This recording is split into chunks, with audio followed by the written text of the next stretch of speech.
Muito bem, gente. Estávamos cantando agora há pouco a respeito do amor de Deus. E eu queria meditar com vocês nessa noite sobre um texto que fala do amor, mas fala de um resultado do amor. No amor não existe medo, antes o perfeito amor lança fora todo medo. Todo medo. O perfeito amor lança fora todo medo. É 1 João 4,18. Grave esse texto. Se você trouxe sua Bíblia, está aí com o seu celular, acompanhe a leitura mais uma vez e deixa esse texto marcadinho.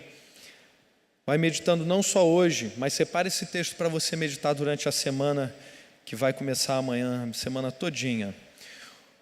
No amor não existe medo, antes o perfeito amor lança fora todo medo. Ora, o medo produz tormento, logo aquele que teme não é aperfeiçoado no amor. Gente, parece que o medo é algo que é comum a todos nós, né? Parece que é algo que nos aproxima. Todo mundo aqui já sentiu medo, todo mundo tem medo de alguma coisa. Mesmo o pessoal que está acostumado a tocar vai chegar aqui e vai sentir um pouquinho de medo. Depois, quando começa o louvor, depois você esquece. Como eu, já esqueci já o medo que eu estava sentindo. Agora, tem que falar para a garotada toda, esses jovens aí. Já esqueci. Oramos juntos, passou. Mas tem gente que em toda e qualquer situação que vive pode sentir medo. É comum que na cadeira do dentista, aquele som do motorzinho, né, o pessoal já começa a tremer. Aqui na igreja tem muito dentista, e o pessoal estava comentando sobre isso essa semana, falando das pessoas que só de sentarem na cadeira do dentista já sentem medo. O pastor Marcão estava comentando, ele é dentista, né? E ele comentava que as cadeiras antigas eram mais fortes, e aí elas aguentavam. As cadeiras de hoje parece que são mais frágeis. E aí, se você não relaxar a pessoa, não relaxar o paciente, é capaz do paciente quase arrancar, quebrar o braço da cadeira. Você pode imaginar uma outra situação na qual você sente medo. Você pode pensar até em situações que você tem vivido, que trazem medo, ou uma preocupação tão grande à sua mente, ao seu coração, que você chega a ficar com medo, você não quer nem chegar perto daquela situação, você não quer viver aquela ocasião, aquele momento. Hoje, tenho ouvido filósofos e psicólogos e eles têm falado basicamente a mesma coisa. A geração mais nova tem sentido muito medo das coisas. São pessoas muito inteligentes, preparadas, temos diversas facilidades, mas parece que as inseguranças em relação a coisas até simples, ou inseguranças emocionais, geram um medo tão grande que a pessoa paralisa. Os consultórios dos psicólogos e psicanalistas vivem cheios. Um deles até reclamava que os pais têm errado na educação dos filhos, procurando evitar que os filhos não sofram nada, não sofram nenhuma decepção, nenhuma chateação. E aí parece que criam um mundo maravilhoso, perfeitíssimo, no qual não há decepção alguma. E aí quando essa pessoa passa por alguma decepção, um sofrimento, uma decepção emocional, no caso o psicólogo em questão falava que os seus pacientes eram muito inteligentes, sabiam mexer tão bem no computador que eram capazes de entrar na Casa Branca, invadir os computadores dos Estados Unidos, mas não sabiam lidar com uma chateação emocional, não sabiam lidar com o término de um namoro ou alguma preocupação tão comum no dia a dia da vida. O que eu vou fazer para me sustentar? E muitos têm se apoiado em coisas que não trazem absolutamente segurança alguma. Procurando trabalhar essa questão do medo, Teve um especialista em segurança, Gavin de Becker. Ele escreveu um livro chamado The Gift of the Fear, que em português ficou traduzido como Virtudes do Medo. O livro não trata bem do medo, mas o que ele procura fazer no livro é mostrar quais são os sinais para que nós estejamos precavidos. Ou seja, alguns sinais que o nosso próprio corpo, a nossa intuição, inclusive o medo, levanta, traz ao nosso corpo, nos alerta em relação à violência que pode vir a acontecer, que está ao nosso redor. Esse é um livro até altamente recomendável, né? Infelizmente já se esgotou e parece que não tem reedição nenhuma. Se você for esperto e conseguir procurar bem na internet, você vai encontrar uma versão digital. Mas o livro procura listar uma série de orientações para que nós estejamos alertas aos sinais da mente, do corpo e aos sinais ao nosso redor, para que a gente evite situações de violência, evite situações que todos nós tememos. Sermos assaltados, não é? Vivermos uma situação de violência qualquer, que é tão e tão comum hoje em dia e principalmente no nosso estado, na nossa cidade. O medo, como explica Gavin de Becker, ele pode, se você não souber usar ele muito bem, ele pode te paralisar.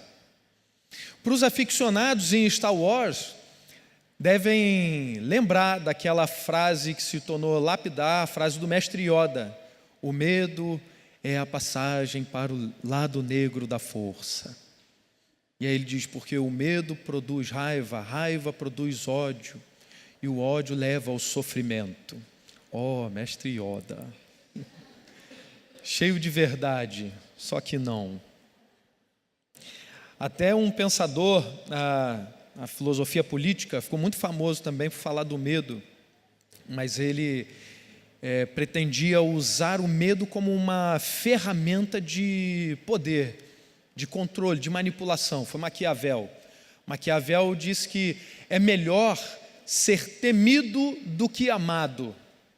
Gente, nada tão contraditório com a palavra de Deus, nada tão contrário ao que Jesus nos ensina na sua palavra, nada tão contrário ao texto que nós lemos de 1 João, capítulo 4. E eu quero voltar à Bíblia nessa hora. A Bíblia fala para a gente, não de maneira muito genérica a respeito do medo, mas especificamente. Você deve lembrar dos textos que falam sobre o temor do Senhor. Eu destaco 2 nessa hora, por exemplo, Provérbios 9 e 10. O temor do Senhor é o princípio da sabedoria. O temor do Senhor é o princípio da sabedoria. Outro texto em Deuteronômio diz assim: sabemos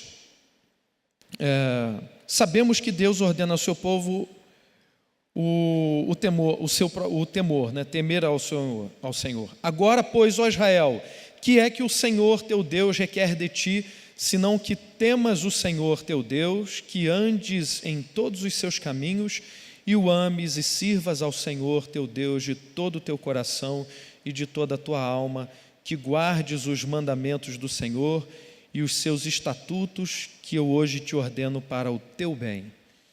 A palavra de Deus está cheia de orientação em relação ao temor, mas no caso desses textos já nos alertam para que tipo de medo, que tipo de temor é que a palavra nos inspira e nos orienta a ter. É o temor do Senhor que nos leva à confiança, que nos leva à reverência, que na verdade é a segunda parte ou uma parte seguinte da nossa relação com Deus. Porque antes de tudo isso, o Senhor nos amou. Ninguém teme a Deus sem amar a Deus. Então, o temor do Senhor tem um aspecto mais positivo, diferente do contexto aqui de 1 João capítulo 4. De novo, vamos a esse texto. No amor não existe medo, antes o perfeito amor lança fora todo medo. Então você já sabe que esse medo, dito aqui por João, não se trata do temor do Senhor. A palavra não está em contradição, dizendo, uma hora é para a gente temer a Deus, e depois fala para lançar fora todo medo. São contextos diferentes e significados diferentes. O temor do Senhor é o princípio da sabedoria, como a reverência, como conhecimento daquele que é o Senhor sobre todas as coisas.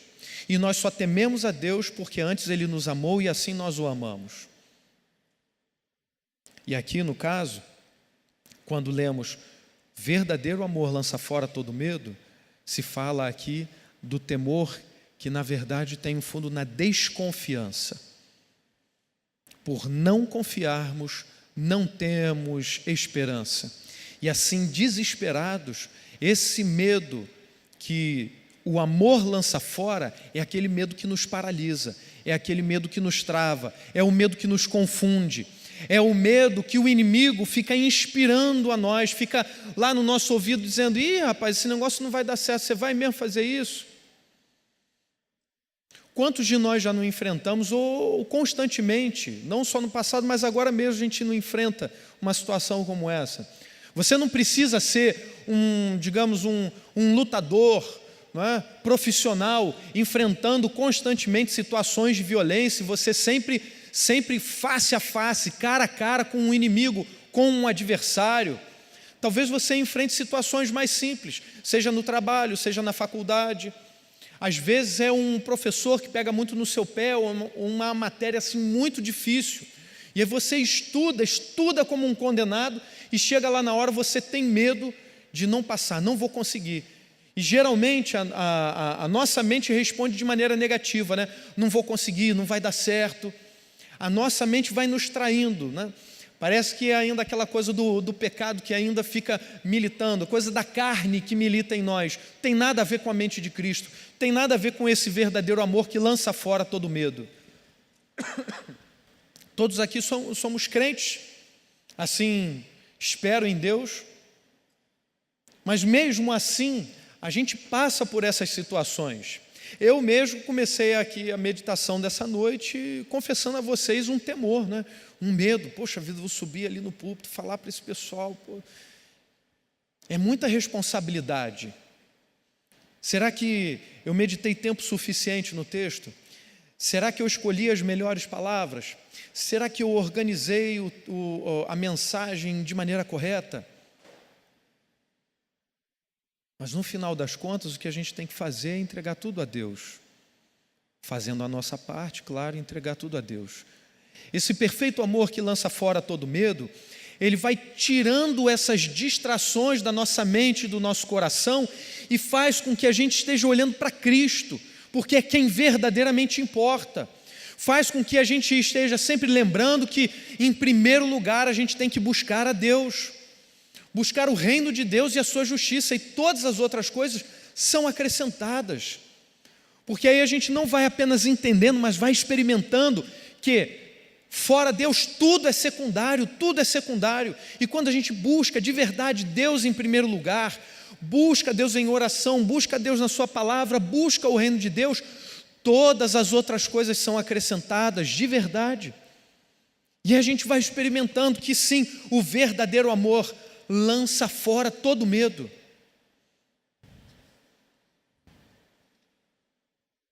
Como o texto nos diz, o medo impede que nós sejamos amadurecidos, trava a gente, impede o nosso crescimento.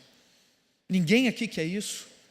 Todos nós, quando lemos a palavra, quando ouvimos as histórias bíblicas, a gente deseja viver com toda a intensidade, a veracidade da palavra, essas experiências maravilhosas. A gente quer ouvir de cura, a gente quer ouvir os milagres, a gente quer presenciar isso. Mas nem sempre a gente está disposto a abrir mão até do medo. É muito curioso, né? É muito curiosa a psicologia humana. Nós, como crentes, a gente pode fazer uma leitura dizendo que isso ainda é o pecado, né, que milita em nós, a carne militando em nós.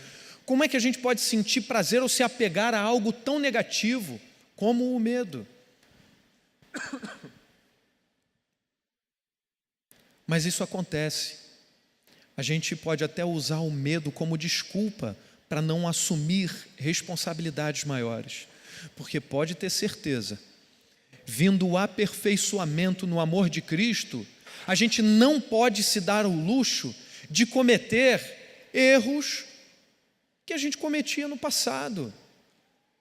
Se a gente sabe que tem que orar, e orar todo dia, como crentes em Cristo, a gente não pode se dar o luxo de falar assim: esqueci de orar, hoje não deu para ler a palavra. Mas você já sabe o que é certo. Você ama a Deus, o Senhor já te mostrou, já fez você presenciar o poder da oração, o poder da palavra.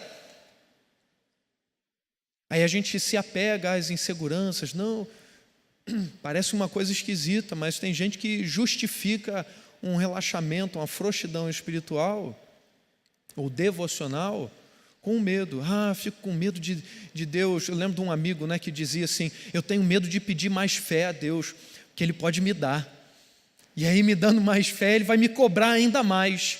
E pode ter certeza que vai. Mas é inevitável. Uma vez contados na família de Deus, lavados pelo sangue de Cristo, o Senhor Deus faz com que o amor dele em nós cresça a cada dia mais. E nós somos amadurecidos e vamos ser amadurecidos pelo amor dele. Não adianta você arrumar desculpa, não adianta você se apegar até de maneira esquisita e louca a esse medo, a essa insegurança. Você tem que deixar isso tudo para trás. O texto, como você já deve ter notado, ele não está falando do medo, mas ele fala do amor. Se você acompanhar o capítulo inteiro, o capítulo 4 de 1 João, você vai ter certeza do que eu estou falando. E se você prestar atenção no verso 7 e 8, por exemplo, em primeiro lugar, você vai perceber que quem nasce de Deus e conhece a Deus vive em amor. O texto nos mostra que a gente deve amar uns aos outros, pois o amor vem de Deus, e todo aquele que ama nasceu de Deus e conhece a Deus. Aquele que não ama não conheceu a Deus, porque Deus é amor. Então, a primeira coisa que você tem que entender aqui nesse contexto. Em segundo lugar, Deus nos amou primeiro. Não há nada que você tenha feito ou que precise fazer antes para que Deus lhe ame depois. Deus já nos amou. Então, a gente não pode pensar no amor de Deus como um relacionamento que a gente tem com um amigo ou com uma namorada, um namorado. A gente fica sempre pensando: preciso fazer alguma coisa para a pessoa gostar de mim. Preciso ser atraente, colocar uma camisa bonita, um corte de cabelo legal, ter um corpo saudável, para que eu seja atraente e alguém me ame. Eu já estou tão tranquilão com isso, Vocês veem que eu não estou fazendo exercício, faço mais nada. Já tenho quem me ame. E com Deus, gente, aí mesmo que a gente não precisa fazer nada. Você não precisa ser atraente. Você não precisa ser inteligente. Você não precisa ser um bom partido para que Deus te ame. Com Deus não tem esse medo. Será que Deus vai me aceitar? Então vou ficar bem bonitinho para Deus me aceitar. Será que Ele vai me aceitar? Aí me aceitando Ele vai me amar? Não tem nada a ver. Antes mesmo de você nascer, Deus já te ama desde a eternidade. Sem você ter feito nada. Até mesmo seus pais não tiveram que fazer nada para que Deus te amasse. Então entenda essas duas coisas: quem nasce de Deus, conhece a Deus, vive em amor, ama a Deus. Mas por quê? Porque Deus nos amou primeiro, e não tem nada que você precise fazer. Então não tem que ter medo de que Deus não vai te amar, porque antes mesmo de qualquer coisa que a gente faça ou pense, Deus já nos amou. E a partir daí a gente pode extrair duas lições fundamentais. Em primeiro lugar, é necessário que você cultive a esperança e confie em Jesus Cristo. Há um outro texto que complementa aqui o significado tão amplo desse versículo em João, que o verdadeiro amor lança fora todo medo. O texto é de Romanos 8, que diz assim: quem nos separará do amor de Cristo? Será tribulação ou angústia, ou perseguição, ou fome, ou nudez, ou perigo, ou espada? Como está escrito: por amor de ti, enfrentamos a morte todos os dias, somos considerados como ovelhas destinadas ao matadouro. Mas em todas estas coisas somos mais que vencedores por meio daquele que nos amou. Você está entendendo a dimensão do amor de Deus? Está entendendo como é que esse perfeito amor, o verdadeiro amor, ele lança fora todo medo, vai apagar essa desgraça da sua vida, vai tirar qualquer dúvida, vai tirar a desconfiança, vai tirar o desespero. Então não tem prova que você venha fazer que vai te desestabilizar, não tem nenhum processo no trabalho que você vai fazer que vai tirar a sua paz.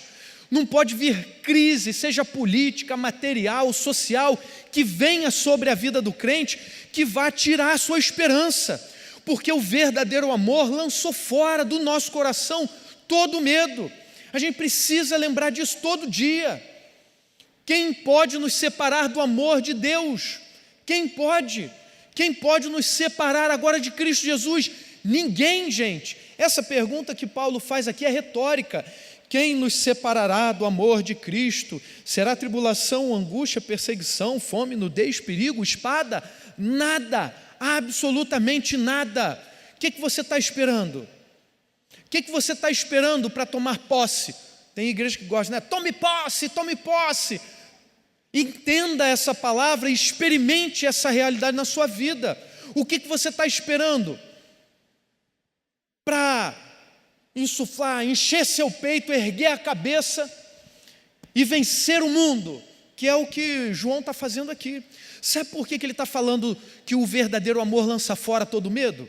No início do capítulo 4, ele está falando de uma coisa essencial que todo crente tem que fazer: cuidado com os anticristos. Guardem-se dos anticristos e guardem-se do mundo. E como que vocês vão fazer isso? Dentre outras coisas, se agarrando a essa verdade da palavra, se agarrando ao verdadeiro amor. Então cultive a esperança e confie no nosso Senhor Deus. Confie em Jesus Cristo. E em segundo lugar, busque a Deus em oração e entregue tudo ao nosso Pai. No capítulo 5, João continua e diz assim no verso 13 e 15: escrevi-lhes estas coisas a vocês que creem no nome do Filho de Deus, para que vocês saibam que têm a vida eterna. Esta é a confiança que temos ao nos aproximarmos de Deus. Se pedirmos alguma coisa de acordo com a sua vontade, Ele nos ouve. E se sabemos que Ele nos ouve em tudo o que pedimos, sabemos que temos o que dele pedimos. Ou seja, o que você pediu a Deus, se você confia, sabe, vive em Deus, você já sabe que você já tem o que você pediu. Entregue tudo a Deus em oração. Busque a Deus em oração. E esteja atento à palavra que a gente já recebeu domingo passado. E esteja atento às pregações que a igreja há de fazer amanhã e na semana seguinte. Há uma série de pregações sobre a oração. A gente precisa experimentar mais de Deus através da oração. E nós ouvimos aqui no domingo, tem gente que às vezes nem sabe que tem reunião de oração na igreja. Quinta, sexta, sábado, na célula, no discipulado, o que não falta é oportunidade para orar. E a gente vai orar sozinho, em casa, onde tiver que ser, e vai orar com os irmãos. Será que você entendeu essa mensagem? Eu tenho certeza que você entendeu o que a palavra de Deus nos falou. Eu tenho certeza que você entendeu essas duas aplicações muito simples, de você cultivar a esperança, confiar em Jesus e buscar a Deus em oração. Tenho certeza, tenho certeza. Mas a pergunta que eu ainda faço é a seguinte: será que nós temos experimentado isso que nós entendemos? Essa verdade que nós lemos, essa verdade que nós ouvimos, temos experimentado isso? Eu quero destacar, por fim, um último aspecto. Esse verdadeiro amor lança fora todo medo. Mas eu quero lembrar a você que a gente pode buscar isso e vai viver, experimentar essa realidade no particular, mas principalmente junto com os nossos irmãos. Eu já tive a oportunidade de pregar aqui e sempre trago um exemplo de mergulho, para ver se grava na nossa mente e no coração um significado a mais da palavra. E eu quero terminar citando um exemplo de um pioneiro, um mergulhador, fez um mergulho em apneia, esse mergulho livre, o cara mergulha só na respiração, Jacques Mayol. Até 1983, que foi quando ele quebrou o recorde, todo mundo dizia: ninguém pode passar dos 100 metros. É impossível um ser humano mergulhar mais profundamente do que 100 metros. O cara vai ser esmagado pela pressão da água, não tem como sobreviver, vai morrer instantaneamente. Jacques Mayol enfrentou o medo, desafiou os limites e surpreendeu a todo mundo, atingindo a marca de 105 metros. Passou dos 100 metros. Mayol desafiou o limite, enfrentou o medo, superou todas as expectativas. Aí depois do mergulhador francês, vários outros tentaram e vários outros superaram esse recorde. Hoje está em aproximadamente 171 metros de profundidade. Você sabe o que é isso? Há poucos anos atrás todo mundo falava, não, 100 metros é o limite. E o cara em apneia já chegou a 171 metros. Com outros recursos e usando equipamentos, usando cilindro, por exemplo, de ar, o recorde passa dos 300 metros. Triplicaram o recorde, triplicaram. O mundo vai dizer isso para nós: não é possível viver uma vida santa, não é possível seguir a palavra de Deus em tudo. Quantos exemplos que eu já não vi anos atrás, gente fazendo palhaçada com a palavra de Deus. Experimentei, peguei lá a palavra de Deus e tentei viver tudo que a palavra diz para a gente viver.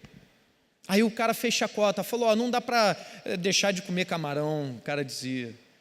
Não dá para viver nesse jejum, não dá para fazer isso, não dá para fazer aquilo outro. As pessoas do mundo não entendem a palavra.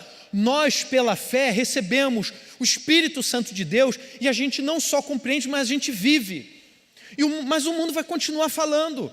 Os anticristos virão e vão continuar dizendo: não é possível viver uma vida santa, não é possível se guardar, não é possível se guardar do mundo, não é possível viver essa perfeição toda em Cristo Jesus. O que você vai fazer? Você vai ouvir o mundo ou você vai ouvir a palavra de Deus? Que tal se a gente fazer como Jacques Mayol? Ou melhor, que tal a gente fazer como Jesus, como Paulo, como Pedro, como o reverendo Antônio Elias, como os pastores da nossa igreja, como as lideranças que nós temos como exemplo, e superarmos as expectativas. E a gente sim orar todo dia, ler a palavra todo dia, orar até 3 vezes ao dia. Os muçulmanos se acham o máximo porque eles oram 5 vezes. Oram 5 vezes ao dia. E a gente fica com preguiça de orar. A gente ora deitado, ora 1 minuto, daqui a pouco pega no sono, né? Não ri não, que eu estou sabendo que acontece isso com você, né? Relaxa, gente, já aconteceu comigo também. É tão difícil hoje a gente orar, não é? Porque o mundo distrai a gente. Jacques Mayol tinha que, para fazer esse mergulho, se concentrar bastante. E tantos exercícios, é como fazem os mergulhadores de apneia. Só que tem um detalhe importante. Quando eles fazem o mergulho, eles precisam de uma equipe que esteja ali auxiliando, esteja junto com eles, estão observando se tudo está dando certo, se todos os preparativos estão 100%.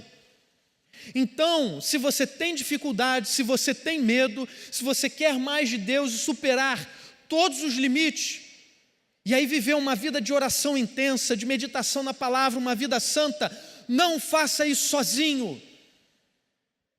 Faça isso com seus irmãos, ande com os seus irmãos, ore com os seus irmãos, leia a palavra e medite na palavra com os seus irmãos. Há toda uma equipe da família de Deus esperando por você. Então lance mão disso. Não deixe que o desespero tome conta da sua vida. Jacques Mayol, ele superou todas as expectativas, se tornou um exemplo para os outros mergulhadores. Fizeram um filme sobre a carreira dele. Mas ele, no fim da vida, de tanto desespero e por não aguentar a depressão, ele acabou tirando a própria vida. Terminou a sua vida só, consumido pelo medo, consumido pela depressão, solitariamente, tirou a própria vida. O verdadeiro amor lança fora todo medo. Ele não nos paralisa. Jacques Mayol, ele foi capaz de, com as suas habilidades, mergulhar bem profundo. Mas com as suas próprias forças, ele era incapaz, somente por si mesmo, de elevar-se à presença de Deus. Gente, Deus nos amou primeiro. Deus não só nos deu todas as habilidades, mas Ele nos amou primeiro e transformou o nosso viver.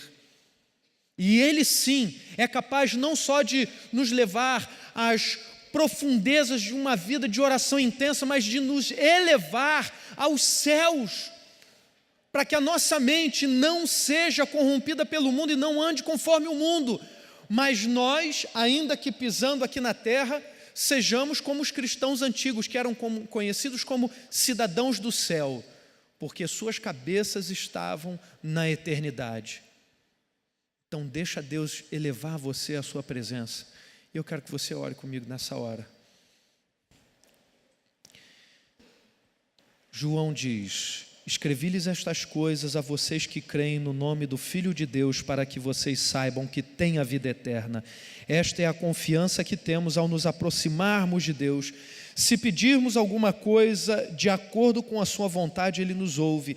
E se sabemos que Ele nos ouve em tudo o que pedimos, sabemos que temos o que dele pedimos.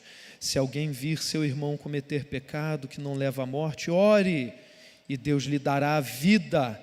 Refiro-me àqueles cujo pecado não leva à morte. Há pecado que leva à morte. Não estou dizendo que se deva orar por este. Toda injustiça é pecado, mas há pecado que não leva à morte. Sabemos que todo aquele que é nascido de Deus não está no pecado. Aquele que nasceu de Deus, Deus o protege e o maligno não o atinge. Sabemos que somos de Deus e que o mundo todo está sob o poder do maligno. Sabemos também que o Filho de Deus veio e nos deu entendimento para que conheçamos aquele que é o verdadeiro. E nós estamos naquele que é o verdadeiro, em seu Filho Jesus Cristo. Este é o verdadeiro Deus e a vida eterna. Filhinhos, guardem-se dos ídolos. Pai bendito, essa oração que João fez é a nossa oração. Ajuda-nos, Pai, a guardarmos-nos dos ídolos do mundo, dos anticristos, Pai. E, Senhor Deus, faz não apenas entendermos, mas experimentarmos uma vida de comunhão intensa contigo, de tal maneira que todos os dias lembremos que o verdadeiro amor lança fora todo medo, e assim estejamos vivendo em comunhão contigo, olhando para Cristo, de peito aberto, cabeça erguida, olhando para o Senhor, louvando e engrandecendo o teu nome. Faz assim nessa igreja, Pai, em nome de Jesus. Amém.